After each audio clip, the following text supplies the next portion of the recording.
그러면 어떻게 그게 구별이 되느냐는 얘기예요. 자, 옥상 난간이 높이에 들어간다는 얘기는요. 높이에 들어가는 것은 자, 옥상 난간의 한쪽 벽면을 가지고 여러분 이해를 하셔야 됩니다. 자, 화면 여기 그림을 잠시 보시기 바랍니다. 제가 칠판 좀 쓰겠습니다. 자, 우리가 옥상에 난간이 있다고 합시다. 난간 한쪽 벽면을 제가 보겠습니다. 한쪽 벽면이 있는데요. 이 벽면이 시멘트 등으로 인하여 온통 다 가득 채워져 있는 거죠. 이렇게 채워져 있는 상태에서 이 난간을 통해서는 바깥쪽이 보이지 않는다는 거예요. 난간을 통해서 바깥쪽을 볼 수 없는 것. 바로 이런 형태가 되면 이것은 높이에 포함이 됩니다. 높이에 포함이 된다는 얘기예요. 높이에 포함이 되는 거고, 높이에 포함이 되는 거고.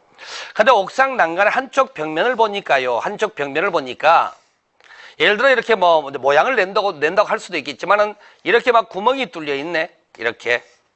이런 식으로 구멍이 뚫려 있어서 물론 이제 이 구멍을 통해서 이제 바깥쪽을 쳐다보는 형식이 될 텐데 이렇게 구멍 뚫린 비율이 전체 옥상 난간 면적 대비 절반이 넘게 되면은요. 이건 높이에 포함이 안 됩니다. 건축물의 높이에 들어가지 않는다는 거죠. 높이에 들어가지 않는다 이렇게 하는 거죠. 또는 옥상 난간이 경우에 따라서 쇠창살 형태라고 그러죠. 이렇게 이 경우도 높이에 포함되지 않는다는 얘기입니다. 높이에 포함되지 않는다 이렇게 되어 있는 거죠. 자, 그러면 여러분이 제가 이걸 우스갯소리지만 한번 들어보세요. 자, 이렇게 시멘트를 쏟아부어서 난간을 완전히 막아가지고 난간을 통해서 밖에 보이지 않는 구조. 근데 여기는 지금 난간에서 바깥쪽으로 내려다볼 수 있잖아요. 여기도 마찬가지 보일 수 있죠. 자, 이 두 가지하고 이것하고 놓고를 비교합니다. 설치 비용이 어느 쪽이 많이 들까요? 이쪽이다, 이쪽이다, 아래쪽이다. 설치 비용은 여기가 더 많이 들어요. 아래쪽에. 자, 어떤 건축 자재가 어떤 종류가 있느냐에 따라 다르겠지만은 일반적으로 보면은요, 시멘트가 제일 쌉니다. 자재 중에 시멘트 가격이 제일 싸다고요. 이거 쏟아 부어버리는 게 시멘트 틀 만들어 쏟아 부는 게 제일 쌉니다.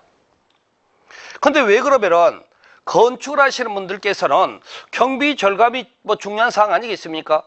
그러면 돈이 덜 들어가는 이걸로 짓지 왜 이렇게 건물을 지어 놨을까라는 얘기죠. 자, 이게 여러분이 높이에 들어간다, 들어가지 않는다의 차이점 때문에 그렇습니다. 그래서 여러분들이 경우에 따라서 자, 이렇게 길을 걸어가는데 저쪽에 옥상이 뭔가 보이는 것 같아요. 근데 보니까 거기 있는 우리가 흔히 말하는 냉각탑 큰 것들이 있잖아요. 그런 것들이 이렇게 보이는데 보니까 냉각탑이. 옥상이 뭔가 설치된 뭔가 구조물이 좀 보이는 경우가 있다는 거야. 그건 아마도 이렇게 설치가 되어 있기 때문에 옥상에 설치된 뭔가 보이지 않겠습니까? 근데 어떤 데는 옥상 난간에 막혀서 전혀 보이지 않는다는 거지. 그 차이점이 뭐예요? 결국에는 그 건축물이 높이에, 아까 높이가 옥상 바닥이 높이 개념이라고 그랬습니다. 근데 만약에 난간이 다 막히게 되면 높이에서 한정이 된다니까요. 그러면 이 건물이 현재 해당 지역의 건축물 높이 제한에 걸려 있을 때는 옥상 난간을 돈이 들더라도 이렇게 지어야지. 그래 높이 포함이 안 되지 않습니까? 높이 위반이 안 된다고.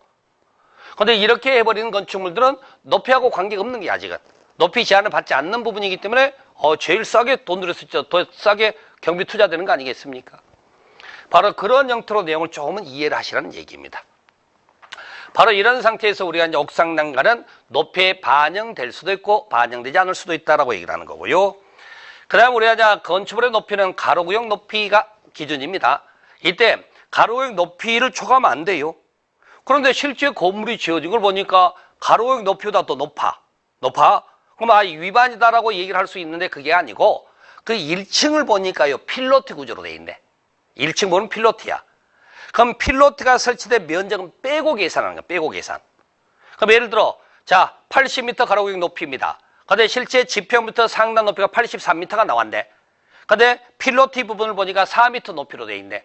그러면 어떻게 한다고요? 79m래. 4m 빼고 나면. 높이 초과되지 않았다. 그렇게 본다는 거죠. 바로 그런 구성관계에 대한 내용인데 자 여기 보겠습니다. 자 지하층은 층수에서 빼고요. 자 옥탑 부분에 자 높이가 11m의 옥탑 등이 설치가 되어 있다는 겁니다. 그러면 이제 이 옥탑 부분이 층수 계산이나 높이 계산에 들어가느냐 들어가지 않느냐를 배우는 건데 자 이건 전제 조건이 있습니다. 옥탑이 차지하는 면적이 당의 건축 면적의 8분의 1 이하라는 거예요. 이 옥탑의 면적이 당의 전체 건축 면적 대비 8분의 1 이하, 조그맣게 차지하고 있다는 거지. 그랬을 때는 이건 층수 계산을 안 하게 돼 있습니다. 또 높이 계산도 안 합니다. 몇 미터까지는 12미터까지는. 12미터까지는 높이 계산 안 한다고요.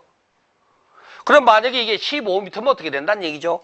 15m는 12m 빼고 나머지 3m 있죠? 3m는 높이로 반영해야 돼요. 건물의 높이로. 3m는. 그래서 12m까지 높이 계산하는 건데 이건 오히려 더 전제 조건을 꼭 기억을 하셔야 됩니다. 여기 위에 있는 거 이거 말하는 이거. 그럼 만약에 옥탑의 면적이 당의 건축 면적의 8분의 1보다 크다면 그러면 그때는 전부 계산 다 해야 됩니다. 층수 계산 다 해야 되고 높이 계산 다 해야 된다니까. 8분의 1 이하라는 그 가정에서 이렇게 층수 빼고 그 다음에 높이도 12m까지는 계산하지 않는다 그렇게 한다는 거죠. 바로 이런 것들이 이제 높이 층수 산정에 관계된 내용이다라고 말씀드린 거죠. 바로 이런 걸 여러분들이 이제 이해를 좀 하셔야 될 부분들이에요. 그래서 우리가 이제 뭐 건축 면적, 바닥 면적 등등 각종의 이제 면적 등을 따지는 과정에서 이런 것도 같이 배우시게 되는데 이거 층수 계산 다시 한번 하고 이제 마무리 좀 짓겠습니다. 보세요. 예전에 그 기출 문제죠. 보니까 자 대지 면적이 뭐 주어졌어요. 근데 이제 왼쪽 오른쪽에 건물이 지어지는데 여기 300 크기로 지어졌답니다. 그런데 양쪽 다 층의 구역이 안 돼 있는 거예요. 왼쪽 높이 계산하니까 왼쪽 높이가 12m로 지어졌고 오른쪽이 16m로 지어졌답니다. 층의 구역이 안 된 상태에서 이렇게 딱 줘놓고 이 건물은 몇 층짜리 건축물입니까? 이렇게 시험에 물었다고요. 그럼 배운 그대로 적용을 합시다.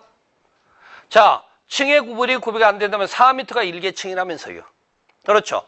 그럼 여기 보세요. 이제 4m가 1계층이라면 여기는 3계층 계산이 나와야 되겠네. 12m니까 3계층. 오른쪽은 4계층 계산이 나오겠죠? 4, 46이니까 4계층 그렇게. 그렇죠? 그러면서 이렇게 건물의 층수가 다르다면 어떻게 계산한다? 가장 많은 층수가 층수라면서요. 그러면 결론적으로 이렇게 주어졌다면 이 건물은 몇 층짜리 건물로 판단한다? 4층짜리 건축물로 판단한다는 거지. 4층짜리. 바로 이런 것들이 이제 높이 층수에서 이제 층수 계산법이다. 이렇게 이런 게 기출 문제로 나온 적도 있었다는 얘기입니다. 복잡한 문제만 나오는 건 아닙니다. 아주 단순하게 우리가 계산할 수 있는 문제가 나오기 때문에 이런 것들은 좀 기본적인 표현으로 여러분이 알고 계셔야 되는 거죠. 대지 면적, 땅 크기, 그 다음에 건축물의 크기, 건축 면적, 그 안에서 각 층 바닥의 크기, 바닥 면적, 건물을 다 더하는 걸 연면적, 다음에 이제 계산 과정에 빼는 게 있다 어떻게 나오고, 그 다음에 우리가 이제 높이, 층수, 이런 계산법에 대한 내용들이 여러분 교재상에 지금 뭐 33, 34, 35 하는 것도 있죠. 쭉 한번 평약 읽어는 보시더라도 의미는 알고 계시라는 거죠. 그래서 앞으로 여러분들이 공부하는 과정 속에서 그렇게 무슨 뭐 이제 뭐 건축 면적, 바닥 면적 어떻게 계산하면 이런 얘기는 따로 말씀 못 드립니다. 그래서 이렇게 구성이 되어 있다는 걸 알고 가시면 여러분 그 내용을 이해하는 데 도움이 된다는 거죠.